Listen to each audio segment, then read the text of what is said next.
ఓం గణానాం త్వా గణపతిం హవామహే కవిం కవీనాముపమశ్రవస్తమం జ్యేష్ఠరాజం బ్రహ్మణాం బ్రహ్మణస్పత ఆనశృణ్వన్నోతిభిः సేదసాదనం శ్రీమహాగణాధిపతయే నమః.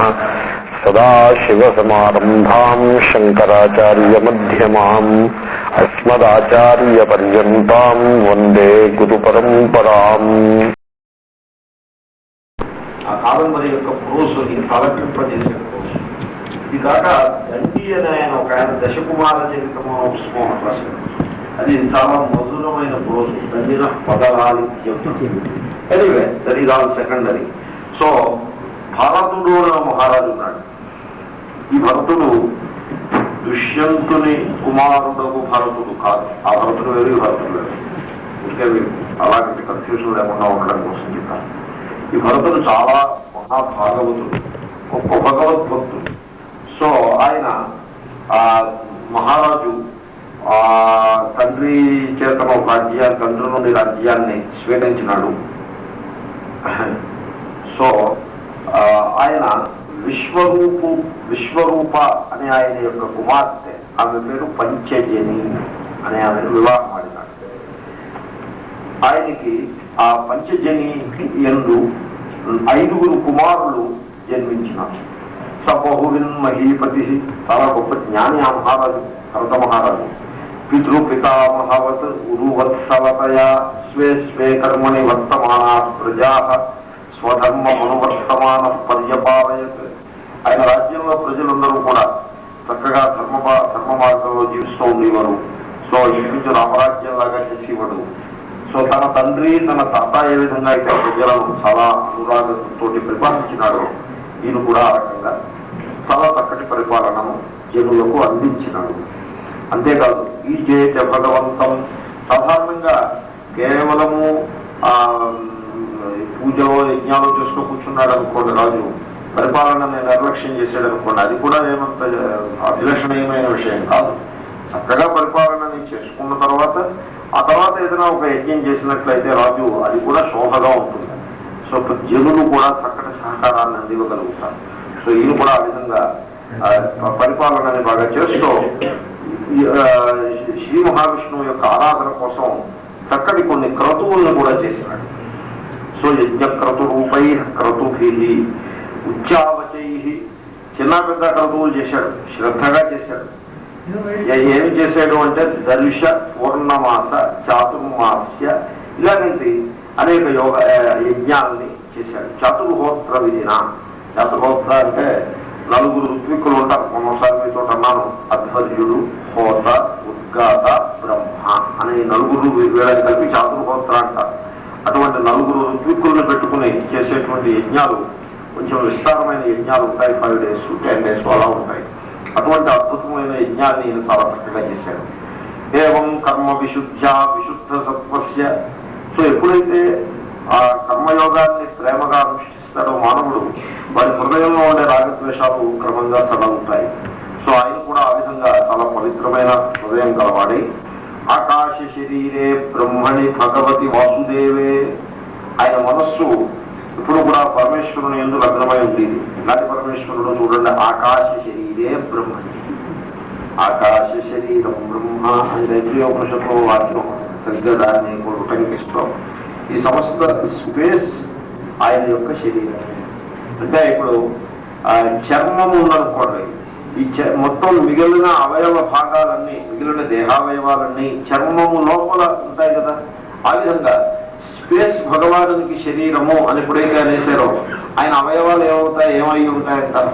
భూభువ సువర్ లోకాలు అవుతాయి, లేకపోతే చతుర్దశ భువనంలో ఆయన అవయవాలు అవుతాయి. ఎందుకంటే ఇవన్నీ కూడా స్పేస్ లోపలే ఉన్నాయి కదండి.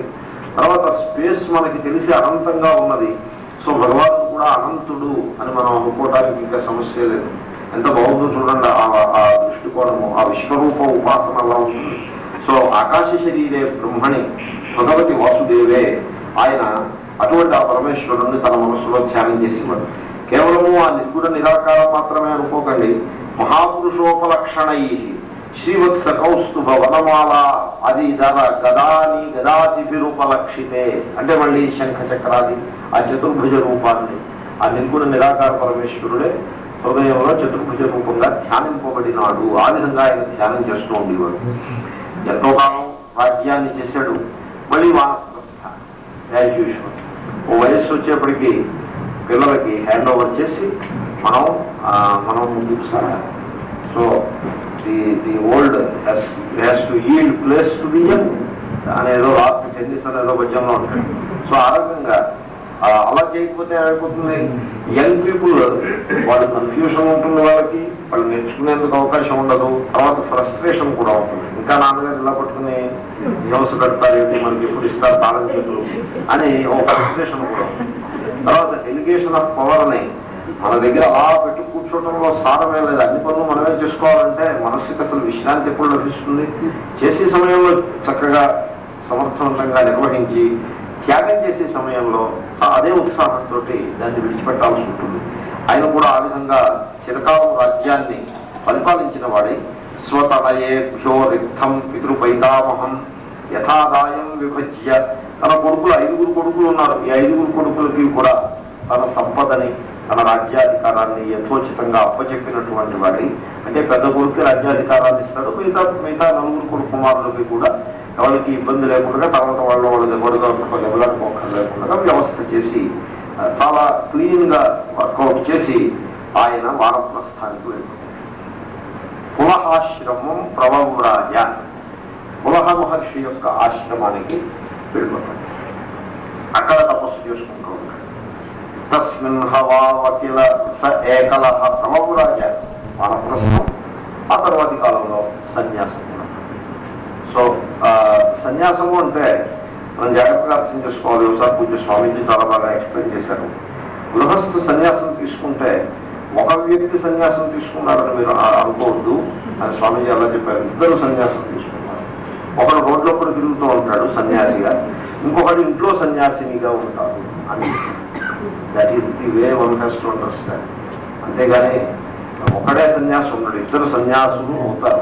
పరిత్యాగ స్వభావం గల వాళ్ళు 2 అవుతారు. దాంట్లో కూడా స్వామీజీ చెప్పకపోతే నాకు తెలుసుండేది కదా. సో ఎనీవే ఆయన సన్యాసించినాడు. సన్యాసించి ఆ పులహాశ్రమానికి సమీపంలో, ఇంకా ఆశ్రమంలో కొంతకాలం ఉన్నాడు వనప్రస్థము. ఆ తర్వాత సన్యాసం తీసుకుని ఆ పులహాశ్రమానికి సమీపంలో చిన్న కుటీరం వేసుకుని అక్కడ కాలక్షేపం చేస్తూ ఉండేవాడు. ఏదో ఆ అడవిలో ఉండేటువంటి ఆహారం ఏదైనా మనం వెతుకుని ఉడికేసుకోవచ్చు, పెద్ద విషయం ఏం కాదు. ఆ విధంగా ఆయన ఉంటూ ఉండేవాడు.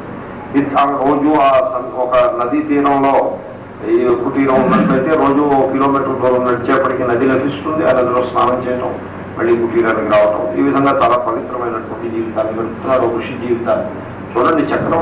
చక్రవర్తి ఏ స్థితికి వచ్చాడో చూడండి. ఆ కల్చర్లో ఉన్న మహిమను మీరు గమనించాలి. That is the greatest culture. ఎంతటి వాడైనా సరే సర్వసంగ పరిత్యాగము అనేది ఒక లక్ష్యంగా ఉంది జీవితం. అలా ఉంది. పూర్వం తప్పనిసరిగా వానప్రస్థం ఉండేది. వానప్రస్థం లేకుండా ఎవరు ఉండేవారు కాదు. అందరూ వానప్రస్థులుగా ఉండేవారు. ఒకటో ఈ మధ్యకాలంలో అలా పట్టేసుకుని విడిపెట్టకుండా ఉండడం అనే లక్షణం గృహస్థుగా పరిసమాప్తం అయిపోతుంది ఈ మధ్యకాలం.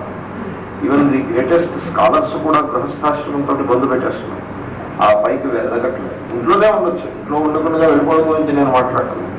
ఇంట్లోనే ఉండొచ్చు. బట్ వానప్రస్థాశ్రమము అనేది ఉండాలి. వానప్రస్థాశ్రమం అంటే ఇంట్లో 1 గదో 2 గదులు సెపరేట్ చేసేసుకోవాలి.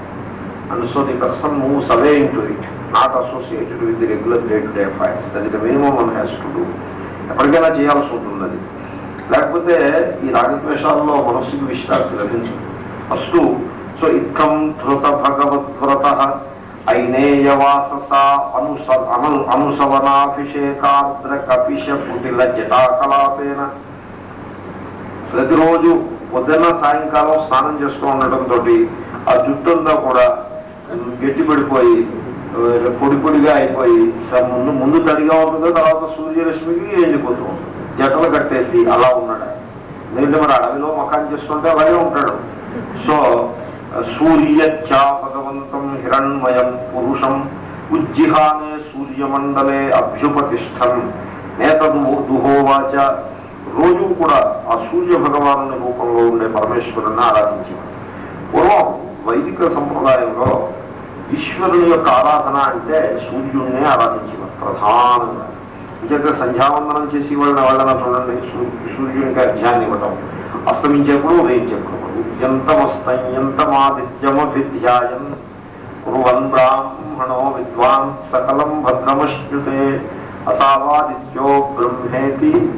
ఈ ఆదిత్యుడే బ్రహ్మ, సూర్యుడే బ్రహ్మండి, ఇంక వేరే బ్రహ్మ ఎందుకు? మీరు దేవాలయంలో ఎప్పుడూ ఉన్నట్టే, ఈ దేవాలయం కోసం అన్వేషించాల్సిన అవసరం లేదు. ఇటు చూస్తే కనపడకపోతే ఇటు చూస్తే కనపడకపోతే, తూర్పు కానీ పశ్చిమం. సో ఆ విధంగా సూర్యుడిని ఆరాధించేవారు. సూర్యుడు హిరణ్య గర్భునకు ప్రతీక. ప్రతీక అంటే సింబల్. సో ఒక మూర్తి, ఆల్టర్ అన్నమాట. హిరణ్య గర్భుడు అంటే బ్రహ్మాండ శరీరి పరమేశ్వర. సో ఆ పరమేశ్వరుణ్ణి సూర్యునికి, ఆ సూర్యుడిని ఆరాధించారు. ఇది ఎలాగంటే, మీరు ఒక మనిషితోటి మీరు రిలేట్ చేయాలనుకోండి, వాడి కళ్ళలోకి చూసి రిలేట్ చేస్తారు. కళ్ళలోకి చూసి రిలేట్ చేస్తారు, ముక్కు చూసో గడ్డ చూసో రిలేట్ చేయదు. కళ్ళు, ఎందుకంటే కన్ను, though the person is 70 kg ఎఫ్ఐ, స్టిల్ ఈ కన్ను అన్నది ఆ వ్యక్తి యొక్క స్వరూపానికి ప్రతీక. బృహదారణ్యకంలో దక్షిణేక్షం పురుష అన్నారు, కుడి కన్నును కూడా అన్నారు, పైగా ఎడం కన్ను కూడా కాదు, కుడి కన్ను. ఏదో for some reason set like that. So కళ్ళలోకి చూసి మాట్లాడతారు. సపోజ్ మీరు ముఖం తిప్పుకోవాలనుకుంటే కళ్ళలోకి చూడడం మానేస్తారు. బట్ ఏదైనా for some reason you don't want to seem to his face, so మొహంలో కళ్ళలోకి చూడడం.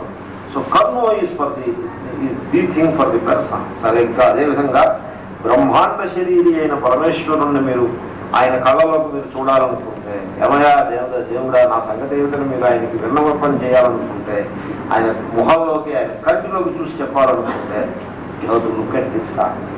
మధ్యాహ్నం చూడడం కష్టం కదండి, early morning and late in the evening. That is the idea, correct way of approaching the ఉపాసన. సో ఆ విధంగా ఆయన ఉపాసన చేస్తూ ఉండేవాడు. ఓ మంత్రం ఇక్కడ, ఆ మంత్రాన్ని శ్లోక రూపంగా కన్వర్ట్ చేసి రాస్తారు వ్యాస మహర్షి. పరోరజస్సవితుర్జాతవేద దేవస్య భర్గో మనసేదంజిజాన. హే జాతవేద, జాతం వేద యస్మాత్ సహ. వేద అంటే ధనము, సంపద. వేదములు వేద వేదసి వేదాంసి సకారాంత నపుంసకలింగ శబ్దం. అది ఆ సకారాంత నపుంసకలింగం అయినప్పుడే బహువ్రీహి సమాసంలో జాతవేదస్ అవుతుంది. జాతవేదస్ అయితే జాతవేదాహ ఉంటుంది ప్రథమాయకవచనం. ఇదంతా ఓ వ్యాకరణం ద్వారా కేవలం ఒకరికి తెలుసుకుంటుందని నేను చెప్పాను. సో హే జాతవేద, అది సకారాంత శబ్దం. కాబట్టి ఈ పృథివీ మండలంలో ఎంత సంపద, ధనధాన్య సమృద్ధి కలదో అదంతా నేనుండే జన్మిస్తోంది. అంటే సో ఆ సూర్యకాంతి సర్వము సూర్యకాంతి. మనం తినే ఆహారము ప్రతిదీ కూడా canned solar energy. This is my pet word. So ప్రతిదీ కూడా క్యాన్డ్ సోలార్ ఎనర్జీయే. బియ్యపు గింజ ఉందంటే అది బియ్యపు గింజ, అది నామరూప మిథ్య. మరి దాని సత్యం ఏమిటి అంటే సోలార్ ఎనర్జీ, అది సత్యం. That is the truth. So ఈ సమస్త జగత్తు, ఈ భూమండలంలో ఉండే సంపదంతా కూడా సూర్యుడి నుంచి లభించినదే.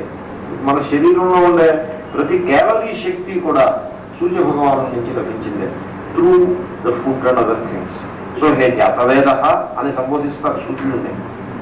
సో నీ యొక్క స్వరూపము పరోరజ అంటే ఈ త్రిగుణాత్మకమైన ప్రకృతికి అతీతమైనది. నీవు ఈ త్రిగుణాత్మకమైన ప్రకృతిలో అంతర్భాగమా అన్నట్టుగా కనిపిస్తావు. ఇది ఎలాగంటే ఒక మనిషి ఉన్నాడంటే ఏదో ఫిజికల్ గా మనకు ఉన్నట్టుగా కనిపిస్తాడు, కానీ మనిషి అంటే the physical thing is not the person. మనం వాడితో రిలేట్ చేసేప్పుడు అలా రిలేట్ చేసినా, వాడు తనను గురించి తాను తెలుసుకునేప్పుడు ఎలా తెలుసుకుంటాడు?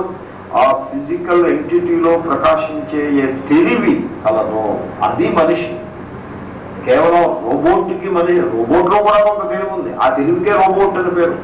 కేవలం మెకానికల్ ఆర్మ్స్ పట్టుకుని ఎవరు రోబోట్ అని అనడం. అలాంటిది ఇక్కడ చైతన్యం యొక్క పూర్ణ స్వరూపంగా ఇక్కడ ప్రకటమవుతుంటే ఆ చైతన్యానికి తెలివికి మనిషి అని పేరు. అదేవిధంగా బ్రహ్మాండ శరీరమే పరమేశ్వరుడు అనడానికి వీల్లేదు. బ్రహ్మాండ శరీరంలో ప్రకటమవుతో ఈ ఫిజికల్ బాడీకి, అయితే బ్రహ్మాండము త్రిగుణాత్మకమైన ప్రకృతి, అది ఫిజికల్ బాడీ అంటే, బ్రహ్మాండ శరీరం యొక్క ఫిజికల్ బాడీ అంటే త్రిగుణాత్మక ప్రకృతి. దానికి అతీతంగా ఉండేటువంటి ఏ ఈశ్వరీయ చైతన్యము కలదో అది ఆ సూర్య భగవాను యొక్క యథార్థ స్వరూపం. పరోరజ సవితు జాతవేద దేవస్య భర్గ. అటువంటి ఆ పరమేశ్వరుని యొక్క ఆ చైతన్య రూపమైనటువంటి ప్రకాశాన్ని మేము మనస్సుతో ధ్యానము చేయుతున్నాము అని గాయత్రి మంత్రార్థం. సో ఆ విధంగా ఆయన్ని హంసం అంటారు. సురేతదాత పునఃప్రవిశ్య చెష్టే హంసం. ఇదిగో నేను ఆ పరమేశ్వరుని యొక్క ఆ ప్రకాశమై దేహంలో ప్రవేశించి ఎదుర్కొండగా ఆ అంతరిక్షంలో ఇటునటు సంచరించేటువంటి ఆ హంసని దర్శిస్తోంది. అక్కడ హంస. సో హంస శుచిషత్. హంస శుచిషత్. శుచి అంటే ఇంటర్స్టెల్లార్ స్పేస్, ద్యులోకం. ఆ ఇంటర్స్టెల్లార్ స్పేస్ లో ఇటునటు సంచరించేటువంటి హంస ఎవరు అంటే సూర్య భగవానుడు. ఆ హంసకు నేను నమస్కారం చేస్తున్నాను. హంతి అజ్ఞానం ఇది హంస, హంతి తమః ఇది హంస. సో ఆ పరమేశ్వరుడికి మేము నమస్కరించుతున్నాము అని ఈ విధంగా ఆయన ప్రతిదినము ఉదయము సాయంకాలము ఆ సూర్య భగవాను ఉపాసన చేస్తూ ఆ గదిలో ఉండేవాడు. ఏకదాతు మహానద్యాం కృతాభిషేక నైయమికావశ్యక బ్రహ్మాక్షరమభిగృణాన ముహూర్తత్రయముదకాంత ఉపవివేశ. పొద్దున్నే స్నానానికి వెళ్ళాడు యథాప్రకారంగా. స్నానం చేసి వచ్చి ఆ ఒడ్డు మీద కూర్చుని జపం చేసుకుంటున్నాడు. ముందు నదిలో నిలబడి అర్ఘ్య ప్రదానాధికం పూర్తి చేసి ఒడ్డు మీద కూర్చుని ఓంకార జపం చేస్తున్నాడు. బ్రహ్మాక్షరం అభిగృణాన. ఓంకార జపం సన్యాసులకు విహితము. సో ఆ జపం చేసుకుంటున్నాడు. చేసుకుంటుంటే అప్పుడు చిన్న ఘటన జరిగింది. ఏమైంది? తత్ర తదా రాజన్. రాజన్ అని సంబోధన. మధ్యలో సంబోధన ఎందుకంటే ఆ కథలో చిన్న మలుపు వస్తుంది, అందుకోసం రాజన్ అని మధ్యలో సంబోధన. ఓ రాజా, అప్పుడు ఏమైందో తెలుస్తున్నా నీకు? హరిణి ఒక లేడీ అక్కడికి వచ్చింది. ఈయన ఒక్కడైనా నదికి వెళ్ళేది, లేళ్లు అన్నీ వస్తూ ఉంటాయి నదికి జలాన్ని త్రాగటానికి. అది పిపాసయా జలాశయాభ్యాసం అది వచ్చింది. అక్కడికి వచ్చి నీళ్లు తాగుతుంది. ఈయన ఇక్కడ జపం చేసుకుంటున్నాడు, అది నీరు తాగుతుంది. ఈయన దాన్ని ఏం చూడలేదు, ఇంకా అలాగ అన్ని సంఘటనలు జరుగుతున్నాయి. ఆయన అలాగ కూర్చొని జపం చేస్తుంటే అది నీరు తాగుతుంటే సడన్ గా దూరం నుంచి ఒక పెద్ద సింహనాదం ఒకటి వినపడింది. సింహాలు కూడా ఉన్నాయి దూరంగా ఎక్కడ. ఆ సింహము ఆ మృగపతే రున్నాద లోక భయంకర పులపత.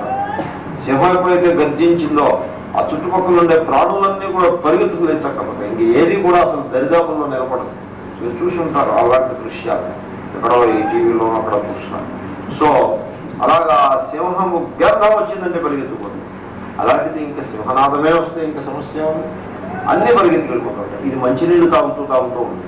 ఆ నీళ్లు తాగుతూ నీళ్ళు ఒక్కసారి పలకమారి ఒక్క గెంతు వేసింది. అది పూర్ణ గర్భిణి, ఆ హరిని లేడీ. ఆ గెంతు వేయడంలో దానికి ప్రసవం అయిపోయి ఆ శిశువు ఆ నీటిలో పడిపోయాడు. ఇది ఏమీతో పాల్పోక ఆ సింహం యొక్క నాదానికి భయపడి ముందుకు పరిగెత్తి అది అక్కడ పడి చచ్చిపోయింది. ఆ తల్లి కూడా ప్రసవ వేదన, దానికి తోడు గుండె ఆగిపోయి హార్ట్ అటాక్ వచ్చి సంభవించు అవే. ఈ దృశ్యాన్ని ఈయన చూశాను. ఇక్కడ కూర్చొని జపం చేసుకుంటున్నాను. సింహం ఈయన ఏం చేయదు, ఈయన ఏదో చేస్తున్న సమస్య కాదు. సో ఈ దృశ్యాన్ని చూసి ఆయన చాలా బాధపడ్డాడు.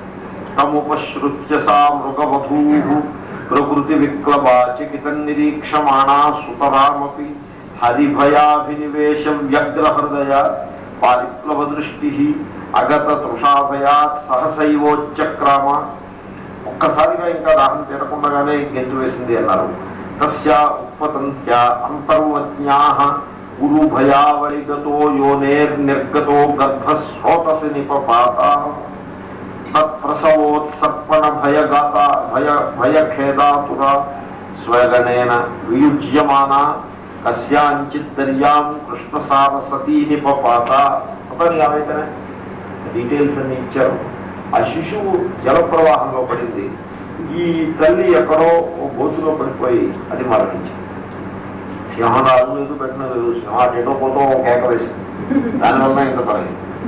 సరే, ఈయన అప్ స్ట్రీమ్ లో జరిగింది ఈ మొత్తం కార్యం అంతా కూడా. ఆ స్ట్రీమ్ డౌన్ లో ఆ చిన్న శిశువు కొట్టుకొస్తుంది. అది చూశాడు. అది చాలా దీనంగా ఉంది. ఇంకొంచెం సేపు అలాగే వదిలేస్తే అది ఆ నీళ్ళలో చచ్చిపోయే ప్రమాదం కూడా ఉంది. వెంటనే ఒక గెంతు వేసి దాన్ని జాగ్రత్తగా బయటకు తీసుకొచ్చాడు. బంధుమివ అనుకంపయ. వాళ్ళకైనా కష్టంలో ఉన్నప్పుడు దగ్గర ఉన్న క్లోజ్ రిలేటివ్ ఎలాగైతే వెంటనే వెళ్ళి చేపట్టుకుని లేకపోతే సహాయం చేస్తాడో అంత ప్రేమతోటి ఈ రాజర్షి భరత, రాజర్షి ఆయన ఒకప్పుడు రాజు ఇప్పుడు ఋషి. సో ఆయన ఆ శిశువుని తీసుకొచ్చి భద్రం చేశాడు. తల్లి గురించి వెరిఫై చేశాడు, తల్లి మాట ఏమిటి, అది మరణించి ఉన్నది, మృత మారం. సో ఇంక సరే దాని గురించి చేసేదేం లేదు. ఈ శిశువుని మాత్రం కేర్ఫుల్ గా ఎత్తుకుని తన ఆశ్రమానికి తెచ్చుకొచ్చాడు. తస్య వైనకుణకైస్తరాం తస్మిన్ కృత నిజాభిమానస్య. సో ఇంకా అక్కడి నుంచి ఆయనకి ఆ లేడి పిల్ల యందు తీవ్రమైనటువంటి అభిమానం ఒకటి పోయింది. అభిమానం తప్పు, అది సమస్య. సేవ చేయటం కరెక్టు, అభిమానంలో దోషం. సో మీరు కూడా గమనితులు కానీ ముందు ముందు దీని గురించి చర్చ ఉంది. సో తత్పోషణ, పాలన, ప్రేరణ, లాలన ఇవన్నీ ఉంటాయి. అనుధ్యానేన ఆత్మనియమా సహయమా పురుష పరిచర్యాదయ ఏకైకశ కతిపయేనాహర్గణేన వియుజ్యమానా. ప్రతిరోజు ఏదో చిన్న ఆల్టంలో పూజ చేసేవాడు, బాహ్య పూజ, 30 minutes 10 minutes.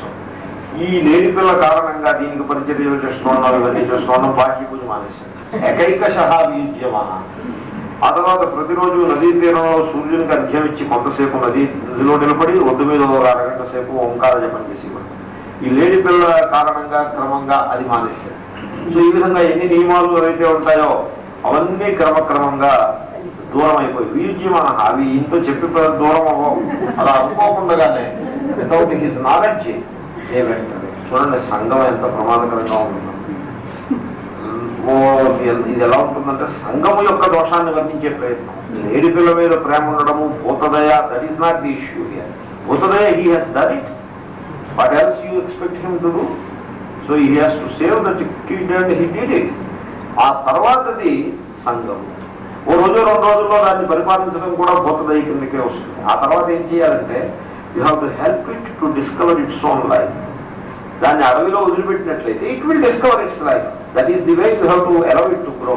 అంతేగాని దాన్ని తీసుకొచ్చి మనమేమో భూమిలోనో లేకపోతే ఇంట్లోనో పెట్టి పెంచుతామంటే that is the very artificial way of doing things. Better we don't do it. Already pet animals కొన్ని ఉన్ననే ఉన్నాయి. We should not add to the list. So anyway అది అక్కడ ఉన్నది దోషం, ఆ సంఘ దోషం. ఏదో ప్రారంభం బాగోక ఆయన ఆ సంఘ దోషంలో పడిపోయినాడు. మీకు నేను దృష్టాంతం చెప్తాను. మా మిత్రుడు ఒకడు క్లబ్కు వెళ్తుంటే నేను చెప్పాను, క్లబ్కు వెళ్ళకు, వేస్ట్ ఆఫ్ టైము, చక్కగా మంచి పుస్తకాలు తెచ్చుకుంటే ఇంటి దగ్గర రీడ్ చేసుకోవచ్చు. అబ్బే అతను అంటాడు న్యూస్ పేపర్ కోసం వెళ్తున్నా. న్యూస్ పేపర్ ఏముందా, ఇంటికే వస్తుంది కదా నీకంటే, ఇక్కడికి ఒకటే వస్తుంది, అక్కడ 4 వస్తాయి. సరే ముందు న్యూస్ పేపర్ కోసమే వెళ్తాడు. ఎందుకంటే న్యూస్ పేపర్ దగ్గర ఎవరు ఉండరు, చాలా టేబుల్ మీద పడి ఉంటాయి, అక్కడ ఎవరు ఉండరు. అది చక్కగా 4 రకాల న్యూస్ పేపర్లో హెడింగ్లు చూసేసి కంపేర్ అండ్ కాంట్రాస్ట్ చేసుకుంటారు. So everyday that was the job. తర్వాత ఈ న్యూస్ పేపర్ టేబుల్ ఉన్న రూమ్ కి సమీపంలోనే వాళ్ళు అక్కడ రమ్మీ ఆడుతూ ఉంటారు. సో ఆ కార్డ్స్ రూమ్ లో ఆ పేపర్లో ఇక్కడే చూసుకుంటూ వారు రాబోయని పిలిచేది. లేదా అది అయింది, అక్కడ ఖాళీ కుర్చీలో కూర్చుని చూడొచ్చు, ఇక్కడ చూస్తేనంటే అక్కడ చూస్తేనంటే. సో ఇస్తే ఆ పేపర్ చూడడం మానేసి పక్కవాడి పేపర్ చూడడం. వాడు కౌంట్ కొట్టాడు అనుకో, వీడు పక్కన ఉండడం మూలంగా కొట్టాడని అనుకుంటాడు. కానీ కౌంట్ ఇచ్చాడు అనుకోండి, వీడు పక్కన ఉండడం మూలంగా ఇచ్చాడు. సో వాళ్ళు ఏమంటారంటే చూడు అలా పక్కన కూర్చొని చూస్తూ ఉన్నాం కూడా మర్యాద కాదు, మీకు కూడా పంచుతున్నాము అని వాడికి ఆ తర్వాత దాన్ని ఆడతారు. ఈ లోపల డ్రింక్స్ సర్వ్ చేస్తూ ఉంటే మొదటి రోజు తీసుకోవడం, 1 వారం రోజుల తర్వాత అవి పుచ్చుకుంటారు. ఈ లోపల డ్రింక్స్ తో పాటుగా వాళ్ళు మటన్ బిర్యానీ కూడా సర్వ్ చేస్తారు.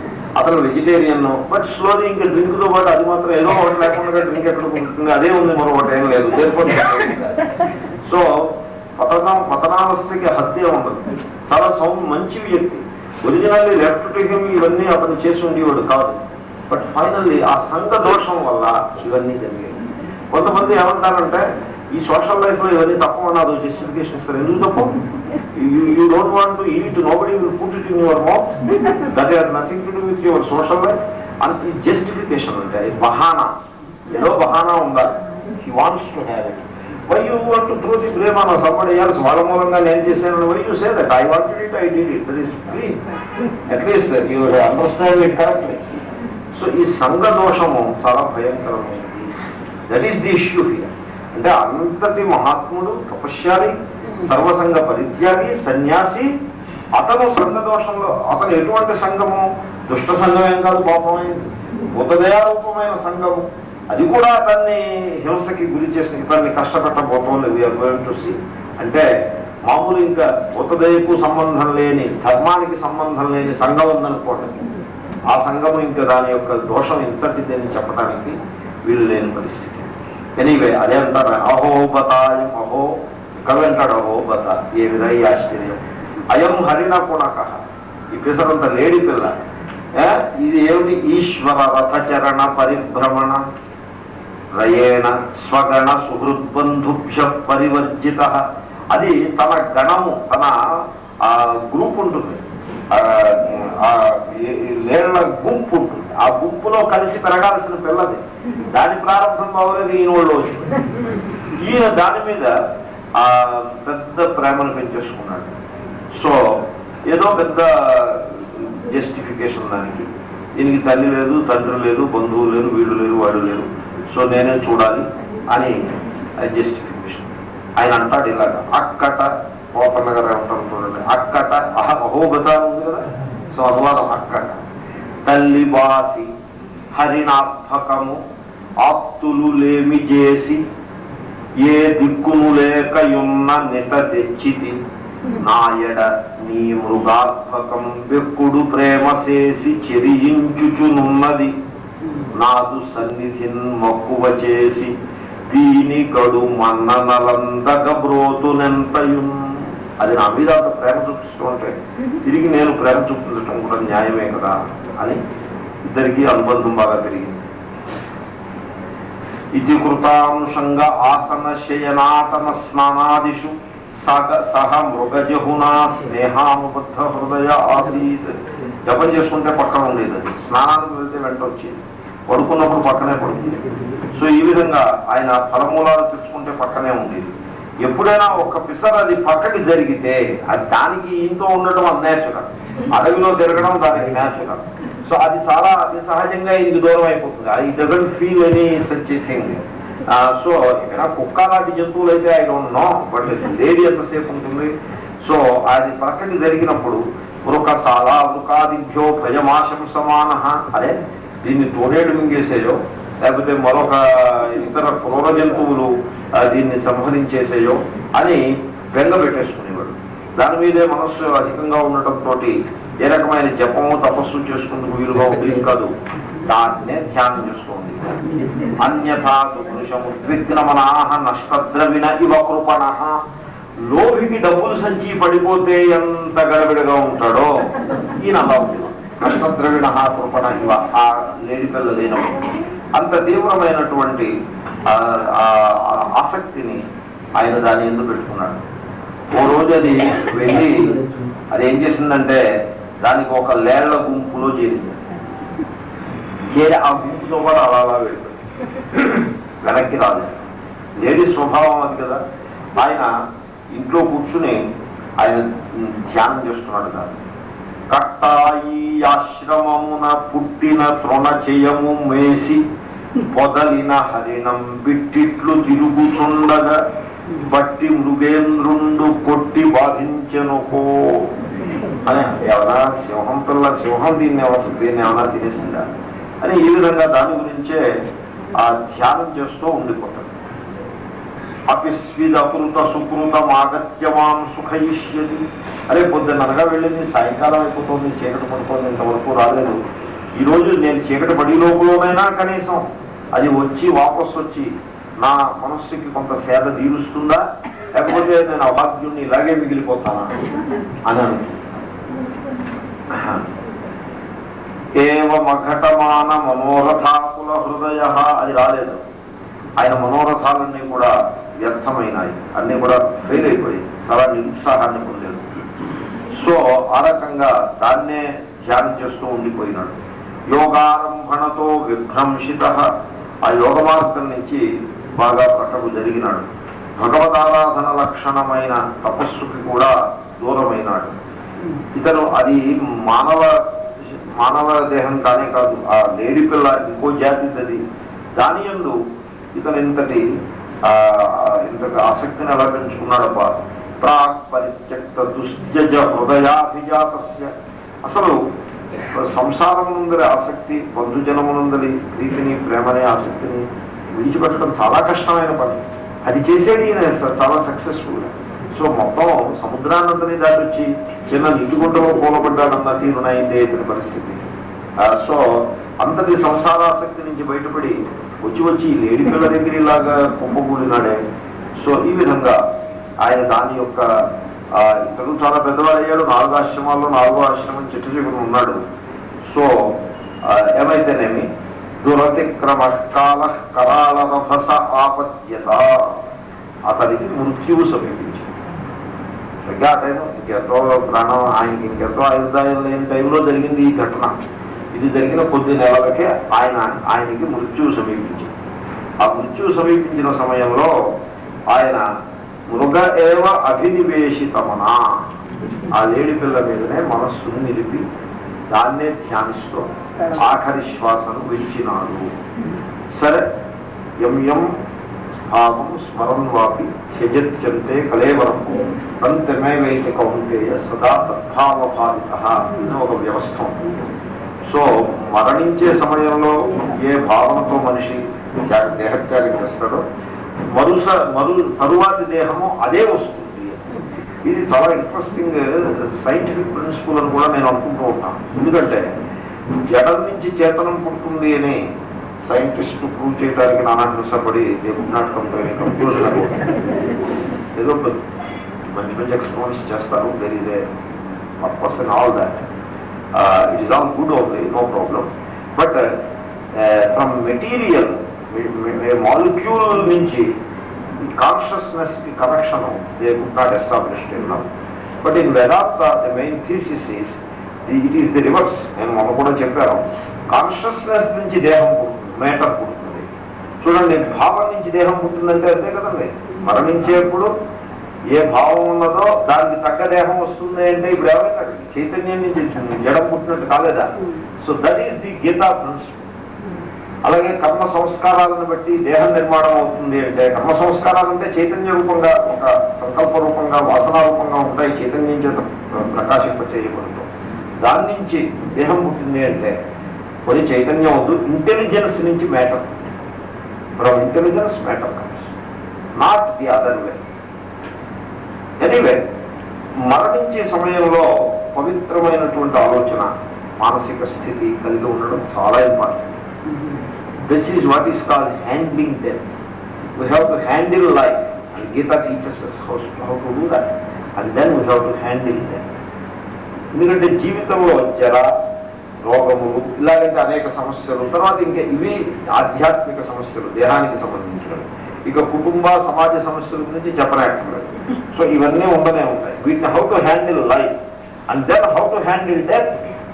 సో ఈ రెండింటి విషయంలో భారతీయ వేదాంత శాస్త్రము అనగా తత్వశాస్త్రము అందించేటువంటి సందేశాలతో సాటి అయినది ఈ ప్రపంచ చరిత్రలో మరొకటి లేదు అని మ్యాక్స్ ముల్లర్, ష్లేగర్, ఇలాంటి షోపెన్ హ్యాగర్, ఇలాంటి పెద్ద పెద్ద విద్వాంసులు ముక్త కంఠంతో ఘోషించి ఉన్నారు. ఆ పుస్తకాలతో మనకు తెలుసు. సో చాలా ఇంట్రెస్టింగ్ థింగ్ ఇట్ ఈస్. కనుకనే శ్రీకృష్ణుడు కూడా ఏమని చెప్తాడంటే, ఒక ప్రక్రియ ఇస్తాడు. 8వ అధ్యాయంలో he gives a plan how to lead the last days of life. ప్రతి వాడికి తెలుస్తుంది, తెలియదని అదేం ప్రసక్తి కాదు, తెలుస్తుంది. If you have the attitude to know, you will know it. You means anybody. So అది తెలిసినప్పుడు, ఆ సూచన లభించినప్పుడు మనస్సుని ఏ విధంగా హ్యాండిల్ చేయాలి, ఆ సిచ్యువేషన్ ఎలా హ్యాండిల్ చేయాలి. తర్వాత ఇంకోటి, అప్పటికప్పుడు నేర్చుకుని చేసేది కాదు. అప్పటికప్పుడు ఏం నేర్చుకుంటారు ఎవరు మాత్రం. ఇంచేతనే one has to carefully prepare from the beginning. So last minute లో మేము నారాయణ అంటాము, లేకపోతే ఓంకారాన్ని జపం చేస్తాము అంటే it won't work that way. Last minute దాకా తీవ్రమైన ఆసక్తితో బ్రతికి అప్పుడు ఒక్కసారిగా నారాయణనో ఓంకారం అని చెప్పేసి మేమేమో గేట్ క్రాష్ చేసేస్తాం హెవెన్లోకి అంటే ఇట్ వోంట్ వర్క్ దట్ వే. ముందు నుంచి మనం మనస్సుని ప్రిపేర్ చేసుకుంటూ ఉండాలి. ముందు నుంచి ఆ సంస్కారం లేకపోతే లాస్ట్ మినిట్ లో అసలే రాదు. లాస్ట్ మినిట్ లో మరీ అధ్వానం అయిపోతుంది. ముందు నుంచి ఉన్నవాడికే ఆ సంస్కారం మరుగున పడి రాంగ్ వాసనలు ఉద్బుద్ధమయ్యి ఆ సంస్కారం లేకుండా అయిపోయే ప్రమాదం ఉంది. లైక్ ఈవెన్ దిస్ మహర్షి ముందు నుంచి లేని వాడి గురించి అసలు ఆలోచనే లేదు. కాబట్టి వనప్రస్థాశ్రమాన్ని మన వాళ్ళు నిర్దేశించారు. వనప్రస్థాశ్రమంలో ఏమైపోతుందంటే ఈ సాంసారికమైన ఆసక్తులన్నీ తొలగిపోయి ఆ ఈశ్వరీయ జ్ఞానం మనస్సు నిండా ఉంటుంది. ఆ నిర్మాణం ఎప్పుడైతే అయిపోయిందో ఆ మరణాన్ని అతి తేలికగా అటువంటి వ్యక్తి హ్యాండిల్ చేయగలుగుతాడు. సరే, దీంట్లో కొంత ప్రారంభ కర్మ అనేది అలాంటివి ఈశ్వరానుగ్రహం అవన్నీ ఉన్నాయి. బట్ ఫ్రమ్ అవర్ సైడ్ మనం చేయగలిగిన ప్రయత్నం ఏమి అంటే దిస్ ఈజ్ దాట్. అంచేతనే లాస్ట్ మినిట్ లో కనుక మనం ద్వేషభావంతో మరణించామనుకోండి, ఆ ద్వేషానికి తగ్గ దేహ నిర్మాణము ఏదో పాము దేహమో లేకపోతే సింహం దేహమో ఏదో, లేకపోతే సింహం కూడా కాదు, సింహం చాలా మ్యాజెస్టిక్ యానిమల్, చిరత పులి లాంటి దేహము, అలాంటి క్రూర మృగ లేకపోతే తోడేలు వంటి దేహము, ఇలాంటివి కూడా లభిస్తాయి. సో లాస్ట్ మినిట్ లో మనస్సును పవిత్రంగా పెట్టుకోవాలి. How to do that? ఒక జీవిత కాలం లేదా at least the last part of life వానప్రస్థాశ్రమంలో పవిత్రంగా ఉంచుకోగలిగినట్లయితే లాస్ట్ మినిట్ లో ఆ మరణ సమయంలో పవిత్రంగా ఉండేది చాలా సరళమైపోతుంది. Anyway, this is the corollary of it. సరే, ఈయన ఆ ప్రాణత్యాగం చేశాడు. ప్రాణత్యాగం చేసి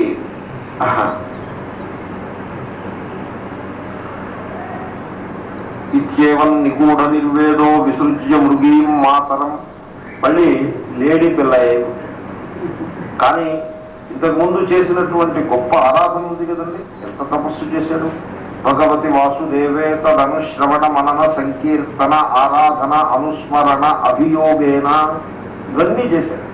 వీటన్నిటితోటి ఆయనకి సంబంధం ఉంది. ఆ కారణంగా పూర్వజన్మ స్మృతి అలా మిగిలి ఉన్నది. అంచేతన వెంటనే ఏం చేశాడు? సాధారణంగా పశువులు ఏం చేస్తాయంటే, శిశువు కొంచెం తన కాళ్ళ మీద తాను నిలబడే స్థితి వచ్చేప్పటికీ ఆ తల్లి శిశువుని వదిలిపెట్టి ముందుకు సాగిపోతుంది. ఎంకరేజ్ చేస్తుంది కూడా. ఈ మదర్ ఎంకరేజెస్ ది చైల్డ్. పక్షి కూడా ఆ చిన్న శిశువుకి ఆహారం ఇస్తుంది. 4 రోజులు 5 రోజులు 10 రోజులు ఆహారం ఇచ్చి ఎగిరే దాని కోసం పక్క నుండి ట్రైనింగ్ ఇస్తున్నట్టుగా కూర్చుని ఆ ఎగిరి స్థితి చూస్తుంది. ఇప్పుడు ఫస్ట్ టైం ఇది ఎగిరింది పక్షి. ఎగరగానే ఆ తల్లి చూసుకుంటుంది ఎలా ఎగురుతోంది, ఏమిటంటే బాగానే ఎగురుతోంది. ఆ తర్వాత దాని దొరికిన మనకు మళ్ళాగా పితాపుత్ర సంబంధము ఇతర సంబంధాలు అలా పర్మనెంట్ గా పట్టుకు వెళ్ళడం, టెలిగ్రాములు ఇవ్వడం, ఇది వేరు లేదు. ఎవరి జీవితం వాళ్ళ కథ. సో అలాగే ఈ లేడి కూడా, ఈయన లేడి రూపంలో ఉన్నాడు. ఈయనకు అన్ని తెలుసు. తల్లి తన వైపు చూస్తూ ఉన్నంతసేపు ఆ తల్లి యొక్క మనస్సుకి కష్టం కలగనివ్వరాదు. అందుకోసం దాని చుట్టూ అలా తిరిగాడు. తల్లి ఎప్పుడైతే ఇతని కాళ్ళ మీద, ఈ శిశువు తన కాళ్ళ మీద తాను నిలబడుతోంది, తన గడ్డి తనే తింటోంది అని చూసింది. తల్లి కొంచెం అడుగు అటు వేయగానే తల్లి కంటే ముందే ఈయన 4 అడుగులు ఇటు వేసేసి దూరంగా వచ్చేసాడు. ఇంకెందుకంటే వన్స్ బిటెన్ ట్వైస్ షై అని, ఇంకా ఈసారి ఎటువంటి సైనాన్ని పెట్టుకోదలుచుకోవాలి. తర్వాత ఆ లేళ్ల గుంపులోకి వెళ్తే సంఘం అయిపోతుందేమో అని బెంగపడి అలా పట్టుకుంది. ఇది ఆపోజిట్ డైరెక్షన్ లోకి వచ్చేసింది పరిస్థితి. ఆ లేళ్ల గుంపులో కూడా నేను వెళ్ళాను. వెళ్ళినట్లయితే నాకు ఈ సంఘం వచ్చేస్తుందేమో, ఏ వైపు నుంచి ఏ సంఘం వస్తుందో అని ఆ లేళ్ల గుంపు కూడా వెళ్ళేవాడు కాదు. తర్వాత ఒంటరిగా ఉండేవాడు కూడా ఆ లేడీ కింద.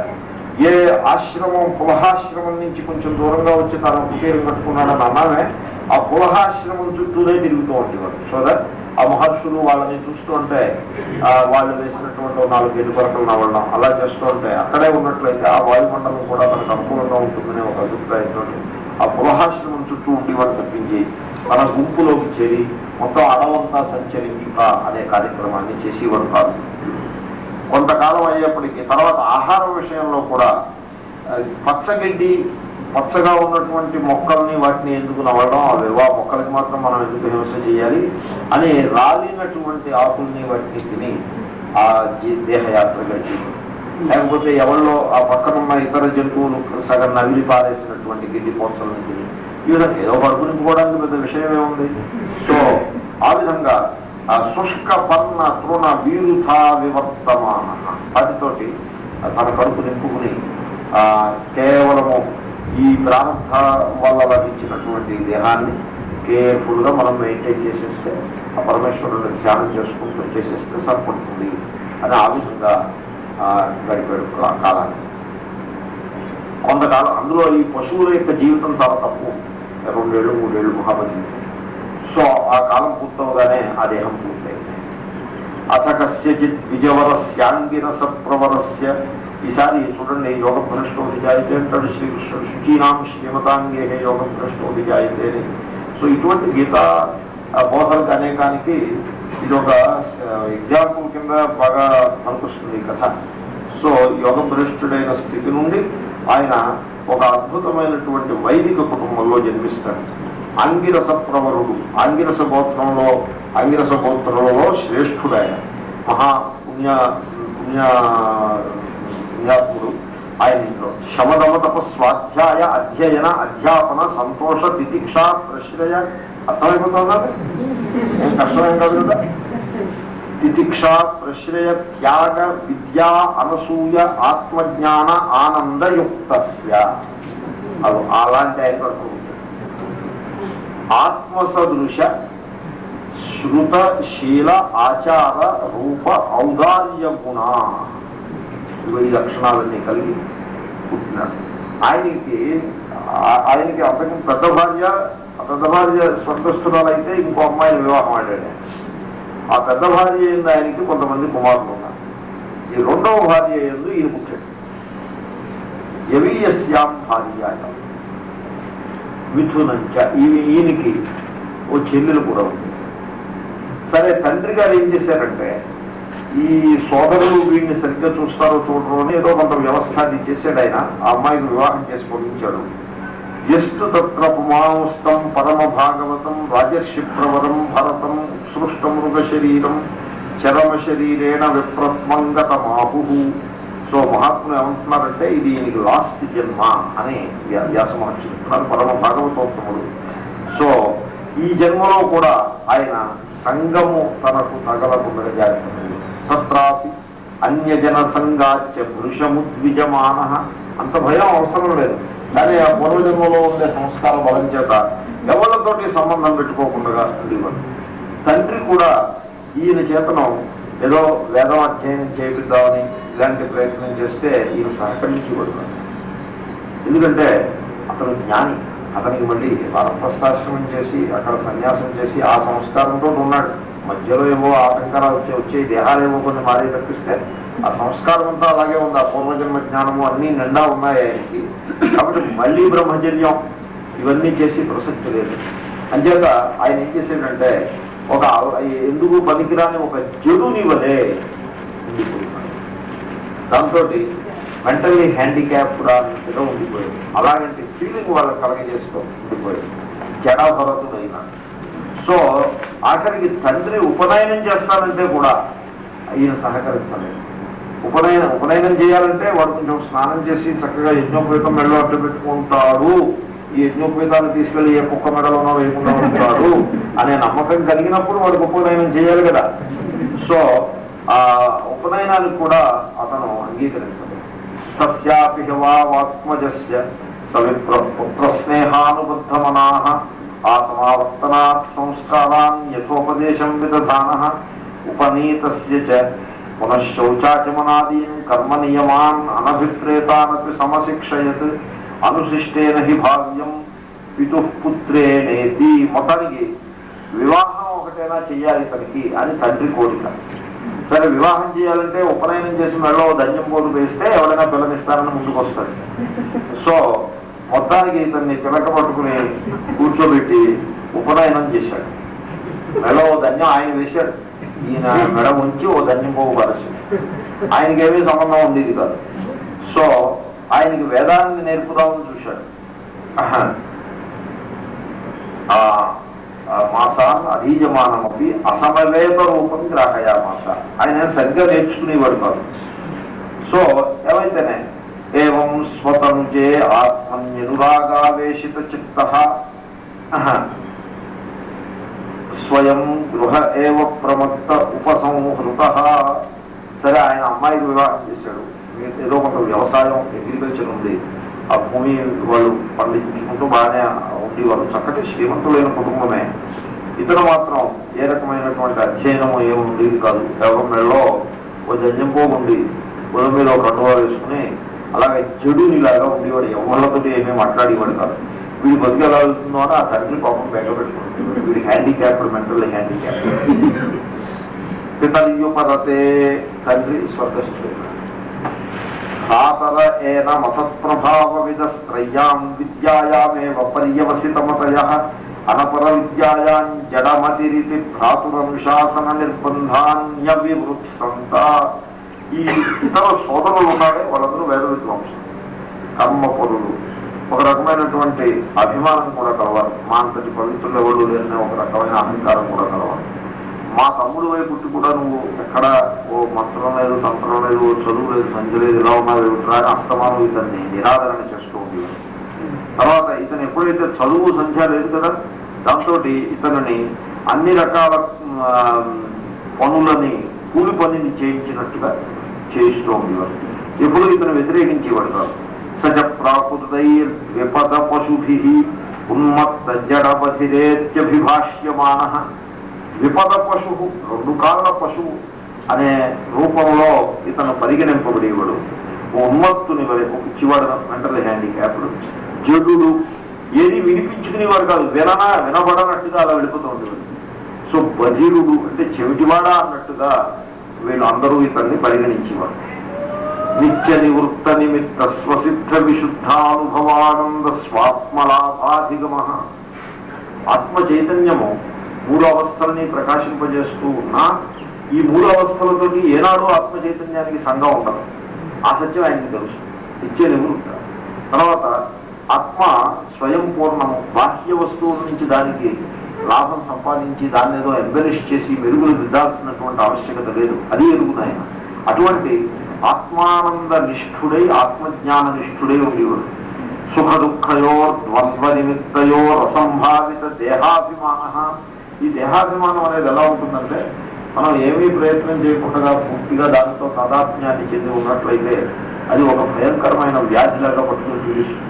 కానీ ఒకరిత శ్రవణము, సాధు సంగతి చేసి సాక్షి రూపంగా ఉండటం, కొంత ఎర్నెస్నెస్ తోటి అభ్యాసం చేసినట్లయితే క్రమంగా దేహాభిమానం సడలు. ఇప్పుడు మీరు గమనించండి, మన అనుభవంలో ఇద్దరు ఉన్నారు. ఒకరికి జ్వరం వస్తే ఏదో భూమి ఆకాశం ఏకమైపోయిందా అన్నంత హడావిడి చేస్తూ గెంతులు వేస్తాడు. ఇంకొకడు వీడికి రెట్టింపు జ్వరం వచ్చినా, అంతకంటే రెట్టింపు కష్టం ఉన్నా కూడా ఏమీ కంప్లైంట్ చేయకుండా అలాగా సహిస్తూ ఉంటాడు. ఈ రకమైన అనుభవం మనకు ఉన్నది కదా. ఒక ఇద్దరు సోదరుల మధ్యన కూడా ఇటువంటి తేడాలు ఉంటాయి. సో దీని అర్థం ఏంటి? ఒకడికి ఆ స్పేస్ లేదు, మరొకడికి ఆ స్పేస్ ఉన్నది, ఏదో కారణం చేత ఉన్నది. సో ఆ విధంగా ఆ స్పేస్ ను మనం ఎప్పుడైతే సంపాదించుకుంటామో దేహాభిమానానికి అతీతంగా ఎదుగుతుంటే అది ఒక పెద్ద పవర్, ది గ్రేటెస్ట్ సిద్ధి.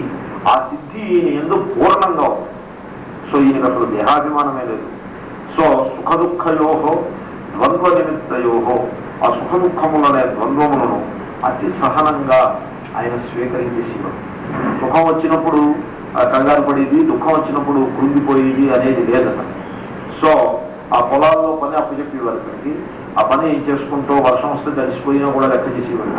అలాగా బండ స్వాధ్యాయన అనుకునేవారు వీళ్ళు. ఆ రకంగా చేస్తూ ఉండేవాడు ఆయన. శీతోష్ణ వాతావరణేషు వృష ఇవ. ఎద్దు దృష్టాంతం చెప్తున్నా నేను, ఎద్దు దృష్టాంతం చెప్తూ ఉండేవాడు. నాకు ఇక్కడ very good, very nicely anticipated example ఇది. సో ఎద్దుకి ఎండ వచ్చింది అనుకోండి, అది డజంట్ గెట్ బెటర్, అలా నిలబడి ఉంటుంది. లేకపోతే వర్షం పడుతోంది అనుకోండి, అలాగే నిలబడి ఉంటుంది. ఎద్దు దృష్టాంతమే ఇవ్వాలి, దుర్మ దృష్టాంతం ఇవ్వకూడదు. ఎందుకంటే ఇచ్చి ఉపమానము, మహాత్ముడికి ఇచ్చేటువంటి ఉపమానం అది విచోదం ఇవ్వకూడదు కదా. ఏదైనా వృష ఇవ అంటే ఆ బోధ అంటే చాలా పవిత్రమైనటువంటిది కనుక దాంతో దృష్టాంతం ఇస్తాను, అంతేగాని ఏది పడితే అది ఇవ్వాలి. సో ఆ ఎద్దు వలె ఆయన అలాగా శీతోష్ణ వాత వర్షములను అలా అతి సహజంగా సహిస్తూ ఉండేవాడు తప్పిస్తే తర్వాత వాళ్ళు ఆయనకి ఏదో తిండి పారేసేవారు. ఎలాంటి తిండి వేసారో కూడా చెప్పారు. నూకలతోటి చేసిన పదార్థం ఇచ్చేవారు. నూకల అన్నం, మామూలు మంచి బాస్మతి రైస్ తాము తిని నూకల అన్నం ఇతనికి పారేసేవారు, గంజో ఏదో పోసేవారు. తర్వాత గాను నూనె ఆడించుకుంటారు చూడండి, ఆ నూనె ఆడించుకుంటే వచ్చి తెలకపిండి ఉంటుంది, అది ఎద్దులకి వాటికి పెడతారు. ఇతనికి ఆ తెలకపిండి ఎద్దుకో మొదలుపెట్టి నీకు కూడా వస్తే నవలరా అంటే శుభ్రంగా తెలకపిండి భోజనం చేశాను. సో పిణ్యాకం. తర్వాత కుల్మాషాహ. కుల్మాషాహ అంటే మినువులు పంట ఇంటికి తెచ్చుకుంటారు. వ్యవసాయ కుటుంబం పంట తెచ్చుకున్న మినువుల్ని చెరుగుతారు. చెరిగితే మంచి గుండ్రటి గట్టిగా ఉండే మినువులన్నీ ఒక చోటకు వస్తాయి. కొంచెం పాడైపోయిన నత్తలలో ఏదో ఉంటారు, నత్త మినుములనో ఎలా అంటారు, నత్తలో లత్తలోనో ఏదో ఉంటారు. సో పాడైపోయినటువంటి మినుగుల్ని అవి పక్కన పోస్తే వీడు పట్టుకెళ్ళిపోయి నీళ్ళలో నానేసుకుంటే వాటిలో ఏవో చిన్న చిన్న మొక్కలు వచ్చినటువంటి ఐదులు చేసిన వాటిని శుభ్రంగా పొందేసి స్థాళీ లగ్నం దగ్ధ అన్నం. సో అన్నం వండుకుని పై అన్నం అంతా వాళ్ళు వడ్డించుకుని ఆ గిన్నె మట్టులు ఉన్నటువంటి అన్నం పెచ్చు కట్టిన అన్నం ఉంటుంది చూడండి, అది అలాంటి వాడడం పెచ్చులు ఇతర మొహాన్ని పారేస్తే దానికి ఏదో అవగాహన సో ఈ విధంగా ఈనహ మంచి దృఢంగా ఉండేవాటి. బెంగా ఏమీ లేదు కదండి, సంవహనంగా అవయవాలన్నీ కూడా దిట్టంగా దృఢంగా ఉండేవి. సో ఈ లక్షణాలు కూడా ఉన్నాయి. ఎనివే ఈ రకంగా ఉండేవాడు ఆయన. యదాతు పరత ఆహారం కర్మ వేతనత ఈహమాన స్వభాసురభిరపి కేదార కర్మని నిరూపిత స్తదపి కరోతి. ఓసారి కేదార కర్మ అంటే ఆ వరిచేనుకి సంబంధించిన పని ఏదో పురమాయించారు సోదరులు, పెద్ద అన్న సవతి సోదరులు. పెద్ద చదువుకున్నాం మేము పండితులు అనే అహంకారం ఉంది వాళ్ళకి. ఇతను చదువుకోలేదు, జడుడు అనేటువంటి వాడిని జడుడనే పిలిచేవారు, జడభరతాన్ని పిలిచేవారు. సో అతని మీద ఉండేటువంటి నిరాదరణ భావంతో ఓ రోజు ఆయనకి ఆ వ్యవసాయం పని ఏదో చెప్పారు, అదే దున్ని పెట్టరా అనేదో అడిగారు. కూలి వాడిని పెట్టడం మానేసి ఇతను చక్కగా దున్నాడు. దున్నితే వాళ్ళు ఏమనుకున్నారంటే ఇతను చాలా బాగా పనిచేస్తున్నాడు, మనం వాడుకోవచ్చు అనుకుని మొన్నాడికి ఏదో పని చెప్తే ఇతనికి అయ్యో మళ్ళీ ఇలా మొదలెట్టారే వీళ్ళని ఈసారి ఆ పని చెడకొట్టాడు. సమంగా చేయాల్సిన పనిని శుభ్రంగా చెడగొట్టాడు. అదే నిన్న పొరపాటును మంచిగా చేశాడు, వీడు స్వభావమే చెడగొట్టడం అని వాళ్ళు అనుకుని ఇంక ఇతనికి మంచి కుశలమైన పనులు ఇతనికి చెప్పడం మానేసి, ఎందుకంటే ఆ రకంగా దాంట్లో సంఘం పెట్టుకోవడం మనకి ఇష్టం లేదు. వీళ్ళని వాటిలో సర్వతం దట్టిపోయాయి. Why he should do that kind of service. ఇంకో వాళ్ళ కూలి పని చెడగొట్టినట్టు అవుతుంది. సో అలాగే చేసి ఒకసారి చేసి ఇంకా మళ్ళీ ఎప్పుడు చేయకుండా దాంతో అతన్ని కేవలం కాపలాకి పెట్టేవాడు. అదే నువ్వు ఇక్కడ కూర్చుని గడ్డి మోపు దగ్గర కాపలాకి అయ్యా అంటే సరే కాపలా వేసేవాడు. అవి కూర్చుని జపం చేసుకుంటూ కాపలా వేసేవాడు. ఈ రకంగా జీవితాన్ని గడుపుతూ ఉండేవాడు ఆయన. ఒకసారి ఏమైందంటే ఇతను ఆ పొలంలో కాపలా కాస్తుంటే ఆ పొలానికి సమీపంలో అడవులు అవి ఉంటాయి. ఆ అడవులలో ఒక శాక్తేయుడు ఒకడు ఉన్నాడు, శక్తి ఉపాసన చేసేవాడు. వాడికి ఒక మంచి ఆరోగ్యవంతుడైన మనిషిని కనుక భద్రకాళికి బలిస్తే ఏదో ఒక సిద్ధి లభిస్తుంది అని ఒక అభిప్రాయం కలిగింది. ఈ పిచ్చి అన్ని కాలాల్లోనూ ఉంది, కేవలం ఈ కాలమో ఆ కాలమో ఏం లేదు. సరే ఆయన సహచరులు కొంతమంది మేము వెతికి పట్టుకొస్తూ ఉండండి, మేము ఒక ఆయన్ని చూసాం, అక్కడే ఉన్నాడో లేదో మేము చూస్తాము అని వాళ్ళు ఏం చేశారంటే ఇతని పొలానికి బయట కాపలా గ్రామానికి బయట ఉండేవాడు ఎప్పుడూను. సో ఉన్నాడా లేదా అని వచ్చి చూస్తే ఇతను ఉన్నాడు. ఉంటే అతన్ని వచ్చి జాగ్రత్తగా చేపట్టుకుని తీసుకెళ్లి తమతో పాటు తీసుకెళ్తుంటే ఇతను రానని చెప్పొచ్చు కదా, రానని చెప్పడం మూవ్స్ ఎలా తీసుకెళ్ళి శంకరాచార్యులు చేశారని మీరు వినుంటారు సరితాలాగా. ఇక్కడ మీకు మొదటి గారు ఏమంటున్నారు చూడండి. అచ్చట విప్రసూనుడు భయం ఒక ఇంచుకలేక చంపగా వచ్చిన వారి యందు కరవాలమునందును కాళియందు తానచ్యుత భావముంచి సర్వం కల్విదం బ్రహ్మ హృదయంబున పద్మదలాక్షునంతయున్ మచ్చికతోడ నిల్పి అనుమానము నందకయుండెనంతయున్. ఇతన్ని తీసుకువెళ్ళిపోయి అదే ఆ శాస్త్రీయుడి ఇతన్ని చూసి అదే పర్ఫెక్ట్ క్యాండిడేట్ ని తీసుకొచ్చారు. క్లీన్ ఫెలో, మంచి స్ట్రాంగ్ అండ్ హెఫ్టీ ఫెలో, ఇలాంటి వాటిని కనుక మనం దేవికి భరించినట్లయితే దేవి బాగా సంతోషిస్తుంది అని అక్కడ ఒక స్తంభానికి అతన్ని కట్టేసి భరించే ప్రయత్నం చేస్తున్నారు. ఆ చంపడానికి సిద్ధపడే వాళ్ళ ఎందు, ఆ భద్రకాళి ఎందు, ఆ కత్తి ఎందు, అన్నిటి ఎందు కూడా ఇతను సర్వం కల్విదం బ్రహ్మ అనే బ్రహ్మభావాన్నే కలిగి అచ్చేద్యోయం అదాహ్యోయం అక్లేద్యోశోష్యవచ అనే ఆ దృష్టికోణంలో అలా నిలిచి ఉన్నాడు. ఏ రకమైనటువంటి దేహాభిమానము లేకుండా నిలిచి ఉన్నాడు. అలాగే ఉంటారు. ఏం పెద్ద కఠినమైన విషయమే కాదు. ఈనాడు కూడా మనం చూడొచ్చు. ఈ మధ్య కార్గిల్ యుద్ధంలో ఎంతో మంది మహావీరులు దేహ ప్రాణాలను అలా తృణప్రాయంగా త్యజించి చాలా గొప్ప పరాక్రమాన్ని ప్రదర్శించారు. అంతకు ముందు కూడా మన స్వాతంత్ర సంగ్రామంలో అక్కడ భగత్ సింగ్ మొదలైన వాళ్ళు ఆ ఫాన్సీ వేసినప్పుడు, వాళ్ళు ముందు శిక్ష వేసినప్పుడు జయ జయ అని పరమేశ్వరుని స్థుతిస్తూ ఆ భగవద్గీత శ్లోకాలను చదువుకుంటూ వీళ్ళు ఆ ఉరిత్రాడుని తమే మొహానికి ముసుగు దొరికేసుకుని ఉరిత్రాడు తమే తగిలించేసుకుని ఆ ఉరి తీసేవాడి పని తేలిక చేసేవాడు. అంత సహజంగా దేహాభిమానానికి అతీతంగా ఉండేవారు. ఒక ఆయన్ని మీరు క్షమాభిక్ష కోరితే మీకు ఉరిశిక్షని మేము లైఫ్ ఇంప్రిజన్మెంట్లోకి మార్చే అవకాశం ఉందనంటే క్షమాభిక్షార్థులు ఏమంటారు, నేను తప్పు చేయలేదు, మీరు ఉరిసి తీసేసేయండి అని చెప్పేసి ఆయన ఉరికి వెళ్ళాం. బ్రిటిష్ వాళ్ళు క్షమాభిక్ష కోరితే ఇస్తామంటే ఆయన అడగడు.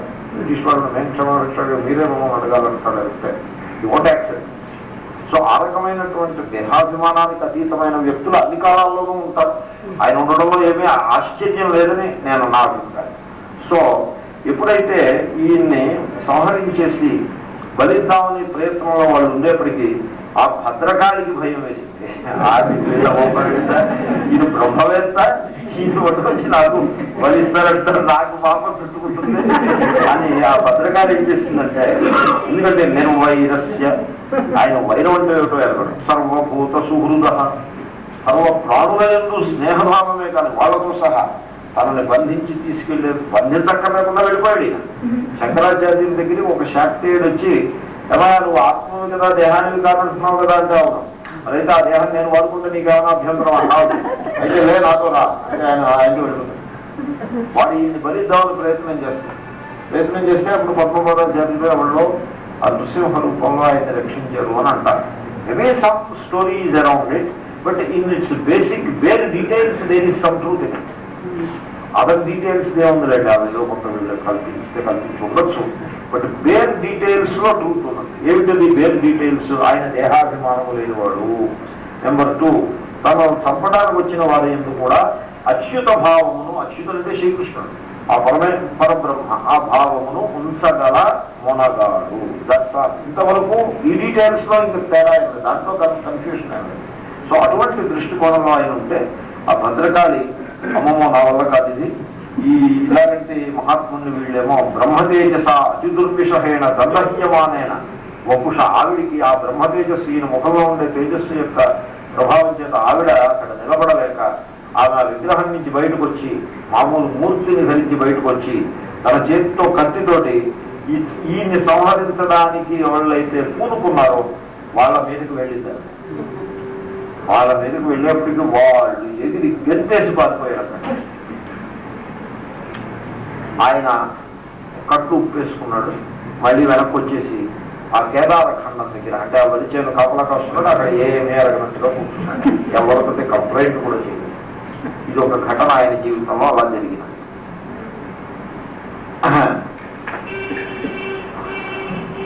అథ సింధు సౌవీరపతే రఘుగణస్య వ్రజత క్షుమత్యాస్తే. ఈ లోపల కొద్ది రోజుల తర్వాత ఈయన మళ్ళీ ఆ కేదారఖండము అంటే వరిచేరు, ఆ వరిచేరు దగ్గర కాపలా ఇలాంటి కార్యక్రమాలు చేస్తూ ఉన్నాడు. అదే దానిని సింధు దేశాధిపతి, సింధు సౌవీర దేశాధిపతి రఘుగణ మహారాజు, ఆయన పల్లకీలో వెళ్తున్నాడు. వ్రజత వెళ్తుంటే పల్లకీ మోసేవాళ్ళు ముందు ఇద్దరు, వెనకాలిద్దరు, వీళ్ళ నలుగురు మీద సూపర్వైజర్ ఒకడు. ఆ సూపర్వైజర్ ముందు నడుస్తాడు, వాడి చేతిలో ఒక కర్ర ఒకటి ఉంటుంది, ఆ కర్రకు ఒక రింగ్ ఒకటి ఉంటుంది. మరి ఆ కర్ర అలా నడుస్తుంటే టంగ్ అని నడుస్తూ ఉంటాడు. ఆయన నడకకి తగ్గట్టుగా వీళ్ళు అడుగులు వేస్తూ ఉంటారు. That is the system. మీరు చూసుకుంటారు శిబికా వాహనం ముందు ఒకడు ఉంటాడు, ఈ బ్యాండ్ మాస్టర్ ఉంటాడే ఇలాగ కర్ర ఇంట్లో వెళ్ళాగా, వాడి ఎందుకంటే ఏం చేయట్లేదని మీరు అనుకుంటే పొరపాటు, మొత్తం బ్యాండ్ అంతా నడిపేది వాడే. ఆ రకంగా ఈ నలుగురు చేత మోయించి నాయకుడు వాడే, వాడు తక్కువ పని చేస్తున్నాడని అనడానికి వీల్లేదు. ఆ నాయకుడితో కలిసి నలుగురు కూలీలు మోస్తున్నారు. ఆ రఘుగణ మహారాజు వెళ్తున్నారు. వెళ్తుంటే ఏమైంది, వాళ్ళలో ఒకడికి రోగం వచ్చింది, జ్వరం వచ్చింది. జ్వరం వస్తే వాడిని ఆ ఊరికి పంపించేసి, ఆ పక్కనే ఉంది కదా ఇక్కడ ఉంటున్న ఊరే, మన తరపున జలభరతున్న ఊరే, ఆ జలభరతునంలో ఒక వైద్యుడి దగ్గరికి పంపించేసి, ఇప్పుడు అక్కడ జ్వరం వచ్చిన వాడు ఏమొస్తాడు, వాడి స్థానంలో ఇంకెవరినైనా ఒక కూలి వాడిని మనం పెట్టుకుంటే రాజుగారి బోర్డు డబ్బిస్తారు. ఆ శిబికని మోసినట్లయితే రోజుకి బోర్డు కూలి ఇస్తాను, ఆయన మళ్ళీ బోనస్ కూడా ఇవ్వచ్చు. సో ఎవరైనా కూలి వాడు దొరుకుతాడేమో అని వీళ్ళు వెతుకుతున్నారు. వెతుకుతుంటే ఇతను కనపడ్డాడు. ఇతను చూశాను, ఆ నాయకుడు వెతుకుతున్నాడు, ఆ నలుగురి మీద ఉండే నాయకుడు. He wants one person. ఇతను చూడగానే పీవా యువా సంహననాంగ, ఎంతంగా ఉన్నాడు, మంచి యువకుడు, అవయవాలన్నీ కూడా మంచి బలంగా కండం తిరిగి ఉన్నాయి. తర్వాత ఎలా ఉన్నాడంటే ఎద్దులాగా ఉన్నట్ట, గోవర్ధ లంబోధు మనం చూడగానే వీడు మొయ్యగలడు ఆ నాయకుడు మరి సెలెక్ట్ చేసుకోవాలి కదా. సో ఇతన్ని సెలెక్ట్ చేసుకున్నాడు. సెలెక్ట్ చేసుకుని వచ్చి రాజుగారి శిబిక ఉంది, ఈ కెనాట్ రిఫ్యూజ్ ఆల్సో. సో ప్రభుత్వానికి కొన్ని పవర్స్ ఉంటాయి కదండి. సో వచ్చి ఆ శిబిక కింద ఇతన్ని పెట్టేసుకున్నాడు. ఇతని వేషం కూడా ఓ పాత పంచ బుధం మీద ఒక కండువ, మెళ్ళో యజ్ఞోప